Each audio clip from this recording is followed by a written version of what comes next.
Price lord. ದೇವರ ಪರಿಶುದ್ಧ ನಾಮಕ್ಕೆ ಸ್ತೋತ್ರವಾಗಲಿ. ಅನುದಿನದ ವಾಕ್ಯ ಭಾಗಕ್ಕಾಗಿ ನಿಮ್ಮನ್ನು ನಾನು ಸ್ವಾಗತಿಸ್ತಿದ್ದೀನಿ ಪ್ರೇರಿ. ಬನ್ನಿ ದೇವರ ವಾಕ್ಯವನ್ನು ಓದಿಕೊಳ್ಳೋಣ. ಯೋಬನ ಪುಸ್ತಕ 5ನೇ ಅಧ್ಯಾಯ 17ನೇ ವಚನ. ಇಗೋ, ದೇವರು ಯಾವನನ್ನು ಶಿಕ್ಷಿಸುವನೋ ಅವನು ಧನ್ಯನು. ಸರ್ವಶಕ್ತನ ದಂಡನೆಯನ್ನು ತಾತ್ಸಾರ ಮಾಡಬೇಡ. ಗಾಯ ಮಾಡುವವನು ಗಾಯ ಕಟ್ಟುವವನು ಆತನೇ. ಒಡೆಯುವ ಕೈ ವಾಸೆ ಮಾಡುವುದು. ಪ್ರಿಯರೇ, ನಿಜವಾದ ಧನ್ಯರು ಯಾರು? ದೇವರು ಯಾರನ್ನು ಶಿಕ್ಷಿಸ್ತಾನೋ ಅವರು ನಿಜವಾದ ಧನ್ಯರಂತೆ ಪ್ರಿಯರೇ. ಯಾಕೆ ದೇವರು ತನ್ನ ಮಕ್ಕಳನ್ನು ಶಿಕ್ಷಿಸ್ತಾನೆ? ಯಾಕೆ ಶಿಕ್ಷಿಸಬೇಕು? ಪ್ರೇರೆ ನೋಡುವುದಾದರೆ ದೇವರ ವಾಕ್ಯ ಹೇಳ್ತದೆ, ಆತನು ಯಾರನ್ನು ಪ್ರೀತಿಸ್ತಾನೋ, ಯಾರ ಮೇಲೆ ಆತನ ಪ್ರೀತಿ ಇರ್ತದೋ ಅವ್ರನ್ನ ಶಿಕ್ಷಿಸ್ತಾನಂತೆ. ಕಾರಣ ಏನಂತಂದರೆ, ತನ್ನ ಮಕ್ಕಳು ನೀತಿ ತಪ್ಪಿ ಹೋಗಬಾರ್ದು ಎಂಬುದಾಗಿ, ಅವಿದ್ಯರಾಗಬಾರ್ದು ಅಂತೇಳಿ, ಅಥವಾ ಆತನಿಗೆ ಮಾತನ್ನು ಮೀರಿ ಆತನಿಗೆ ಇಷ್ಟ ಇಲ್ಲದಂಥ ಕಾರ್ಯಗಳು ನಾವು ಮಾಡಬಾರ್ದು ಅಂತೇಳಿ ದೇವರು ನಮ್ಮನ್ನು ಶಿಕ್ಷಿಸುವವನಾಗಿರ್ತಾನೆ. ಯಾಕೆಂದರೆ ಆತನು ನಮ್ಮ ಮೇಲೆ ಪ್ರೀತಿ ಇಟ್ಟಿರೋದ್ರಿಂದ, ಮತ್ತು ಆತನು ನಮಗೆ ತಂದೆ ಸ್ಥಾನದಲ್ಲಿ ಇರುವುದರಿಂದ, ಆತನು ನಮಗೆ ತಂದೆಯಾಗಿರುವುದರಿಂದ, ನಾವು ಆತನ ಮಕ್ಕಳಾಗಿರೋದ್ರಿಂದ ತಂದೆ ಮಕ್ಕಳು ದಾರಿ ತಪ್ಪುವಾಗ ಗದರಿಸ್ತಾನೆ, ಮತ್ತು ಎಚ್ಚರಿಸ್ತಾನೆ, ಮತ್ತು ಶಿಕ್ಷಿಸ್ತಾನೆ. ಇವೆಲ್ಲವೂ ನಮ್ಮ ಒಳ್ಳೆಯದಕ್ಕಾಗಿಯೇ. ಆದ್ದರಿಂದ ನಾವು ಅದನ್ನು ತಪ್ಪಾಗಿ ನೆನೆಸಬಾರದು. ದೇವರ ವಾಕ್ಯ ಹೇಳ್ತದೆ, ಯೆಹೋವನು ಯಾರನ್ನು ಶಿಕ್ಷಿಸುತ್ತಾನೋ ಅವರು ನಿಜವಾದ ಧನ್ಯರಂತೆ. ಹಾಗಾದರೆ ದೇವರಿಂದ ನಾವು ಶಿಕ್ಷೆನ ಹೊಂದಿಕೊಳ್ಳುವಾಗ ನಾವು ನೀತಿ ಮಾರ್ಗದಲ್ಲಿ ಜೀವಿಸಲಿಕ್ಕೆ ಸಾಧ್ಯ. ನಾವು ನೀತಿ ಮಾರ್ಗದಲ್ಲಿ ಬರ್ತೀವಿ, ಮತ್ತು ದೇವರ ಭಯಭಕ್ತಿಯಲ್ಲಿ ಬರ್ತೀವಿ, ಮತ್ತು ದೇವರಿಗೆ ಇಷ್ಟ ಇಲ್ಲದನ್ನು ಬಿಟ್ಟು ನಾವು ಮನಸಾರೆ ಮನ ತಿರುಗಿ ಆತನ ಚಿತ್ತವನ್ನು ನೆರವೇರಿಸೋರಾಗಿರ್ತೀವಿ. ದೇವರು ನಮ್ಮನ್ನು ಶಿಕ್ಷಿಸುವಾಗ ಆತನ ಮಾತನ್ನು ಶ್ರದ್ಧೆಯಿಂದ ಕೇಳಿ ಆತನ ಮಾತಿಗೆ ವಿಧೇಯರಾಗಿ ಜೀವಿಸುವಂಥ ವ್ಯಕ್ತಿಗಳಾಗಿ ಬದಲಾಗ್ತೀವಿ. ಕುಟುಂಬದಲ್ಲಿ ನಾವು ನೋಡುವಾಗ ನಮ್ಮ ತಂದೆ ಅಥವಾ ನಮ್ಮ ತಾಯಿ ನಮ್ಮನ್ನು ಶಿಕ್ಷಿಸ್ತಾರೆ. ನಮ್ಮ ತಂದೆ ಆಗಿರ್ಬೋದು ಅಥವಾ ತಾಯಿ ಆಗಿರ್ಬೋದು ಮಕ್ಕಳನ್ನು ಕುಟುಂಬದಲ್ಲಿ ಶಿಕ್ಷಿಸುವುದನ್ನು ನೋಡ್ತೀವಿ ಪ್ರೇರಿ. ಯಾಕೆಂದರೆ ಮಕ್ಕಳು ತಪ್ಪು ಮಾಡುವಾಗ, ಅವರು ತಪ್ಪಾದ ದಾರಿಯಲ್ಲಿ ಹೋಗುವಾಗ ಅವರನ್ನು ಗದರಿಸ್ತಾರೆ ಫಸ್ಟು. ಒಂದು ವೇಳೆ ಅದನ್ನು ತಿದ್ದುಕೊಳ್ಳದೆ ಹೋದರೆ ಆ ನಂತರ ಏನು ಮಾಡ್ತಾರಂತಂದರೆ, ಅವರು ಸರಿಪಡಿಸ್ಕೊಳ್ಳದೆ ಹೋದರೆ ಅವ್ರನ್ನ ಶಿಕ್ಷಿಸುವುದನ್ನು ನೋಡ್ತೀವಿ. ಯಾಕೆ ತಂದೆ ಅಥವಾ ತಾಯಿ ಮಕ್ಕಳನ್ನು ದಂಡಿಸ್ತಾರೆ, ಶಿಕ್ಷಿಸ್ತಾರೆ ಅಂತಂದರೆ, ಅವರು ತಪ್ಪಿ ಹೋಗಬಾರ್ದು, ಕೆಟ್ಟ ಮಾರ್ಗದಲ್ಲಿ ಹೋಗಬಾರ್ದು, ಕೆಟ್ಟ ಹೆಸರನ್ನು ತೆಗೆದುಕೊಳ್ಳಬಾರ್ದು ಎಂಬುದಾಗಿ, ಒಳ್ಳೆಯ ಹೆಸರನ್ನು ತೆಗೆದುಕೊಳ್ಳಿ, ಒಳ್ಳೆಯ ಮಾರ್ಗದಲ್ಲಿ ಹೋಗಲಿ ಎಂಬುದಾಗಿ ತಂದೆ ಅಥವಾ ತಾಯಿ ತಮ್ಮ ಮಕ್ಕಳನ್ನು ಶಿಕ್ಷಿಸುವುದನ್ನು ನೋಡ್ತೀವಿ ಪ್ರೇರೆ. ಹೌದಲ್ವ? ಅದೇ ರೀತಿಯಾಗಿ ಪರಲೋಕ ತಂದೆಯಾಗಿರುವಂಥ ಸ್ವಾಮಿ ತನ್ನ ಮೇಲೆ ನಂಬಿಕೆ ಇಟ್ಟಿರುವಂಥ ನಮ್ಮನ್ನು ಆತನು ಶಿಕ್ಷಿಸ್ತಾನೆ. ಯಾಕೆಂತಂದರೆ ನಾವು ನೀತಿ ಮಾರ್ಗದಲ್ಲಿ ನಡೆಯುವುದಕ್ಕಾಗಿ, ಮತ್ತು ಆತನಿಗೆ ವಿಧೇಯರಾಗಿ ಜೀವಿಸುವುದಕ್ಕಾಗಿ, ಆತನ ಇಷ್ಟಾರ್ಥವನ್ನು ನೆರವೇರಿಸುವುದಕ್ಕಾಗಿ ಪ್ರೇರೆ.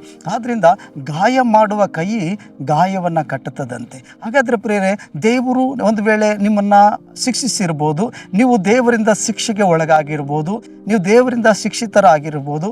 ಆದ್ದರಿಂದ ಈ ಶಿಕ್ಷೆ ನನಗೆ ಯಾಕೆ ಬರ್ತಿದೆ, ನನಗೆ ಯಾಕೆ ಈ ದಂಡನೆ, ನನಗೆ ಯಾಕೆ ಈ ಕಷ್ಟ, ನನಗೆ ಯಾಕೆ ಈ ಶೋಧನೆ ಎಂಬುದಾಗಿ ನೀವು ಸೋತು ಹೋಗುವವರಾಗಿರಬಾರ್ದು. ಯಾಕೆಂದರೆ ಗಾಯ ಮಾಡುವ ಕೈ ಗಾಯವನ್ನೇ ಕಟ್ಟುತ್ತದೆ. ಆತನು ಒಡೆದು ನಮ್ಮನ್ನು ಸನ್ಮಾರ್ಗಕ್ಕೆ ತೆಗೆದುಕೊಂಡು ಬರ್ತಾನೆ, ಆತನು ನಮ್ಮನ್ನು ಗದರಿಸ್ತಾನೆ. ಯಾಕೆಂದರೆ ಆತನು ನಮ್ಮ ಮೇಲೆ ಪ್ರೀತಿ ಇದೆ ಎಂಬುದಾಗಿ. ಹಾಗಾದರೆ ನೀವು ನಿಜವಾಗ್ಲೂ ಕೂಡ ದೇವರಿಂದ ಶಿಕ್ಷಿತರಾಗ್ತಿದ್ದೀರಾ? ಹಾಗಾದರೆ ನೀವು ದೇವರಿಂದ ಶಿಕ್ಷಿತರಾಗಿದ್ದೀರಾ? ಹಾಗಾದರೆ ನೀವು ದೇವರು ನಿಮ್ಮನ್ನು ಗದರಿಸ್ತಿದ್ದಾನಾ? ಹಾಗಾದರೆ ನಿಮ್ಮ ಮೇಲೆ ದೇವರು ಹೆಚ್ಚಾಗಿ ಪ್ರೀತಿಯನ್ನು ಇಟ್ಟಿದ್ದಾನೆ ಎಂಬುದಾಗಿ ಅರ್ಥ. ಆದ್ದರಿಂದ ಕೆಲವರು ಹೀಗೆ ನೆನೆಸ್ತಾರೆ, ಏನಂತಂದರೆ, ನನಗೆ ಯಾಕಪ್ಪ ಈ ಕಷ್ಟ, ನನಗೆ ಯಾಕಪ್ಪ ಈ ಶಿಕ್ಷೆಗಳು, ನನಗೆ ಯಾಕಪ್ಪ ಒಂದಾದ ಮೇಲೆ ಒಂದು ಶೋಧನೆಗಳು, ಶ್ರಮೆಗಳು, ನನಗೆ ಯಾಕೆ ಈ ರೀತಿಯಾದಂಥ ಪಾಡುಗಳು ಎಂಬುದಾಗಿ ನೆನೆಸ್ತಾರೆ ಪ್ರಿಯರೇ. ಇವೆಲ್ಲವೂ ನಮ್ಮ ಒಳ್ಳೆಯದಕ್ಕಾಗಿಯೇ. ತಂದೆ ಯಾರನ್ನು ಈ ರೀತಿಯಾಗಿ ಶಿಕ್ಷಿಸಿ ಒಂದು ನೀತಿ ಮಾರ್ಗದಲ್ಲಿ ನಡೆಸ್ತಿದ್ದಾನೋ, ಯಾರನ್ನು ಗಾಯಪಡಿಸಿ ಗಾಯದ ಮಾರ್ಗದಲ್ಲಿ ನಡೆಸ್ತಿದ್ದಾನೋ, ಯಾರನ್ನು ಗದರಿಸಿ ತಿದ್ದುದಕ್ಕೆ ಸರಿಪಡಿಸ್ತಿದ್ದಾನೋ ಅವ್ರು ನಿಜವಾಗ್ಲೂ ಧನ್ಯರಂತೆ. ಯಾಕಂದರೆ ದೇವರು ಅವರನ್ನು ಪ್ರೀತಿಸ್ತಿದ್ದಾನೆ.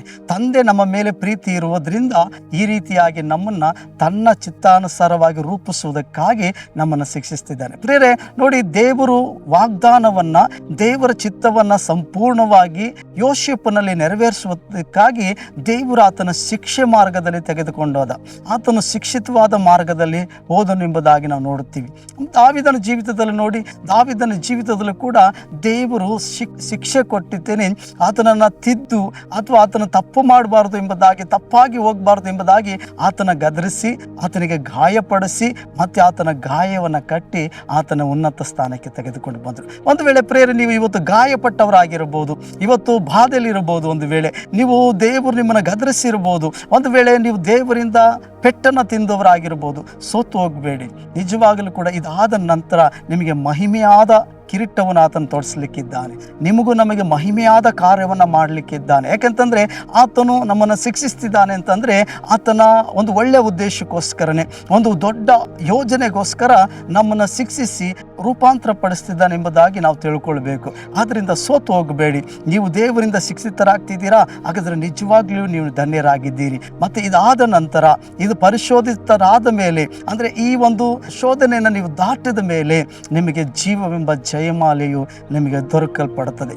ದೇವರ ದೊಡ್ಡ ಯೋಜನೆ ನಿಮ್ಮ ಜೀವಿತದಲ್ಲಿ ದೇವರು ಕಾರ್ಯಗಳು ನೆರವೇರಲ್ಪಡುತ್ತದೆ. ನಿಮ್ಮ ಕುಟುಂಬದಲ್ಲಿ ದೇವರ ಯೋಜನೆಗಳು ನೆರವೇರಲ್ಪಡುತ್ತದೆ. ಹಾಗಾದರೆ ಗಾಯ ಮಾಡುವ ಕೈ ಗಾಯವನ್ನು ಕಟ್ಟುತ್ತದಂತೆ. ಹಾಗಾದರೆ ಭಯಪಡಬೇಡಿ, ಬನ್ನಿ ಪ್ರಾರ್ಥಿಸೋಣ. ಪ್ರೀತಿ ಕನಿಕರವುಳ್ಳ ತಂದೆಯಾದ ದೇವರೇ, ಗಾಯ ಮಾಡುವವನು, ಗಾಯ ಕಟ್ಟುವವನು ನೀನೇ ಆಗಿರೋದಕ್ಕಾಗಿ ನಿನಗೆ ಸ್ತೋತ್ರ. ನೀವು ಕೊಡುವಂಥ ಪ್ರತಿಯೊಂದು ಶಿಕ್ಷೆಯು ನಮ್ಮ ಮೇಲಿಗಾಗಿ ಹಾಗೆಯೇ ಆಗಿದೆ ಸ್ವಾಮಿ. ನಾವು ತಪ್ಪಾದ ದಾರಿಗೆ ಹೋಗಬಾರದು ಎಂಬುದಾಗಿ, ನಾವು ನೀತಿ ಬಿಟ್ಟು ಹೋಗಬಾರದು ಎಂಬುದಾಗಿ ನೀವು ನಮ್ಮ ಪರಮ ತಂದೆ ಆಗಿರೋದ್ರಿಂದ ನಮ್ಮ ಶಿಕ್ಷಿಸಿ, ಗದರಿಸಿ, ನಮ್ಮನ್ನು ಸನಾತನ ಮಾರ್ಗದಲ್ಲಿ ನಡೆಸುವುದಕ್ಕಾಗಿ ನಿನಗೆ ಸ್ತೋತ್ರ. ಎಲ್ಲ ಘನತೆ, ಪ್ರಭಾವ, ಮಹಿಮೆಗಳು ನಿಮಗೇ ಸಲ್ಲಿಸ್ತಾ ಯೇಸುವಿನ ಹೆಸರಲ್ಲಿ ಬೇಡ್ತೀವಿ ತಂದೆಯ ದೇವರೇ, ಆಮೆನ್. Price lord. ದೇವರು ನಿಮ್ಮನ್ನು ಆಶೀರ್ವದಿಸಲಿ.